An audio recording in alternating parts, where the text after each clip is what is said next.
Hi ಸ್ನೇಹಿತರೆ, ನಮಸ್ಕಾರ. ಲೋಕಸಭೆಯಲ್ಲಿ ಮಹಿಳಾ ಮೀಸಲಾತಿ ಮಸೂದೆಯ ಮೇಲೆ ನಡೆದ ಸುದೀರ್ಘ ಚರ್ಚೆ ಈಗ ದೇಶಾದ್ಯಂತ ಸಂಚಲನ ಮೂಡಿಸಿದೆ.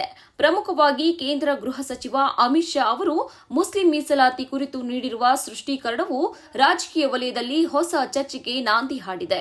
ಧರ್ಮಾಧಾರಿತ ಮೀಸಲಾತಿಗೆ ಸಂವಿಧಾನದಲ್ಲಿ ಅವಕಾಶವಿಲ್ಲ ಎಂದು ಗುಡುಗಿರುವ ಅಮಿತ್ ಶಾ ವಿರೋಧ ಪಕ್ಷಗಳ ಬೇಡಿಕೆಗಳನ್ನು ತಳ್ಳಿಹಾಕಿದ್ದಾರೆ. ಈ ಕುರಿತಾಗಿ ಸಂಪೂರ್ಣ ವರದಿ ಇಂದಿನ ಈ ವಿಡಿಯೋದಲ್ಲಿ ನೋಡೋಣ. ಅದಕ್ಕೂ ಮುಂಚೆ ಇನ್ನು ಯಾರೆಲ್ಲ ನಮ್ಮ ಡಿಜಿಟಲ್ ಅಸ್ತ್ರ ಯೂಟ್ಯೂಬ್ ಚಾನೆಲ್ಗೆ ಸಬ್ಸ್ಕ್ರೈಬ್ ಮಾಡಿಲ್ಲವೋ ದಯವಿಟ್ಟು ಸಬ್ಸ್ಕ್ರೈಬ್ ಮಾಡಿ. ಹೌದು, ಲೋಕಸಭೆಯ ವಿಶೇಷ ಅಧಿವೇಶನದಲ್ಲಿ ಮಹಿಳಾ ಮೀಸಲಾತಿ ಮಸೂದೆಯ ಚರ್ಚೆ ತಾರಕಕ್ಕೇರಿತ್ತು.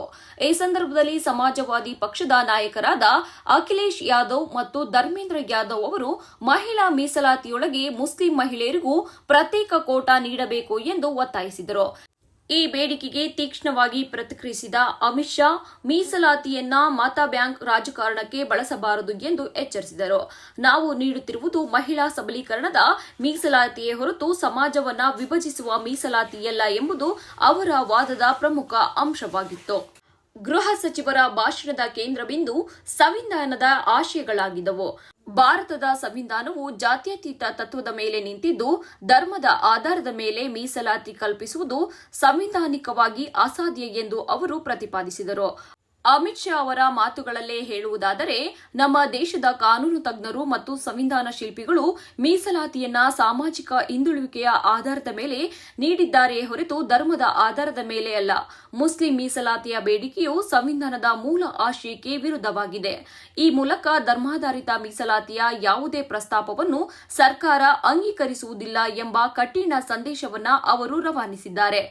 ತಮ್ಮ ಭಾಷಣದ ಉದ್ದಕ್ಕೂ ವಿರೋಧ ಪಕ್ಷಗಳ ಇತಿಹಾಸ ಮತ್ತು ಕಾರ್ಯವೈಖರಿಯನ್ನು ಅಮಿತ್ ಶಾ ಅವರು ಟೀಕಿಸಿದರು.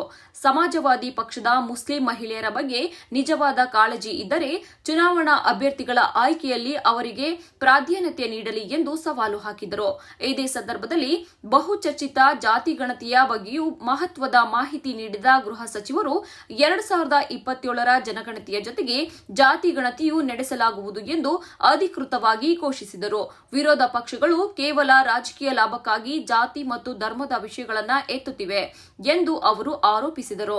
ಮಂಡನೆಯಾದ ಮಸೂದೆಯ ಮಹತ್ವ ಏನು ಅಂತ ನೋಡೋದಾದ್ರೆ, ಕೇವಲ ಭಾಷಣಕ್ಕೆ ಸೀಮಿತವಾಗದ ಈ ಅಧಿವೇಶನದಲ್ಲಿ 3 ಪ್ರಮುಖ ಮಸೂದೆಗಳನ್ನು ಮಂಡಿಸಲಾಯಿತು. ಮೊದಲನೆಯದಾಗಿ ಸಂವಿಧಾನ 2031ನೇ ತಿದ್ದುಪಡಿ ಮಸೂದೆ 2026 ಮಹಿಳಾ ಮೀಸಲಾತಿ ಅನುಷ್ಠಾನದ ಅಡಿಪಾಯ. ಎರಡನೇದಾಗಿ ಕ್ಷೇತ್ರ ಮರುವಿಂಗಡಣೆ ಮಸೂದೆ 2026 ಜನಸಂಖ್ಯೆಗೆ ಅನುಗುಣವಾಗಿ ರಾಜಕೀಯ ಪ್ರಾತಿನಿಧ್ಯದ ಮರುಹಂಚಿಕೆ. ಮೂರನೇದಾಗಿ ಕೇಂದ್ರಾಡಳಿತ ಪ್ರದೇಶಗಳ ಕಾನೂನು ತಿದ್ದುಪಡಿ ಮಸೂದೆ. ಈ ಮಸೂದೆಗಳು ಭಾರತದ ಪ್ರಜಾಪ್ರಭುತ್ವ ವ್ಯವಸ್ಥೆಯಲ್ಲಿ ದೀರ್ಘಕಾಲದ ಬದಲಾವಣೆಗಳನ್ನು ತರಲಿವೆ ಎಂದು ವಿಶ್ಲೇಷಿಸಲಾಗುತ್ತಿದೆ. ವಿರೋಧ ಪಕ್ಷಗಳ ತೀವ್ರ ಪ್ರತಿಭಟನೆಯ ನಡುವೆಯೂ ಸರ್ಕಾರ ತನ್ನ ನಿರ್ಧಾರದಲ್ಲಿ ಅಚಲವಾಗಿತ್ತು.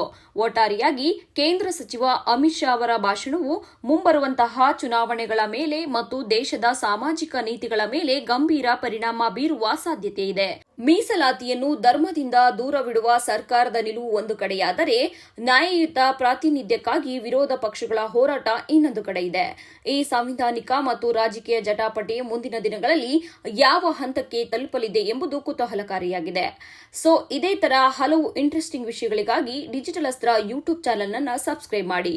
ಮತ್ತೆ ಸಿಗೋಣ. ಧನ್ಯವಾದಗಳು. ನಮಸ್ಕಾರ.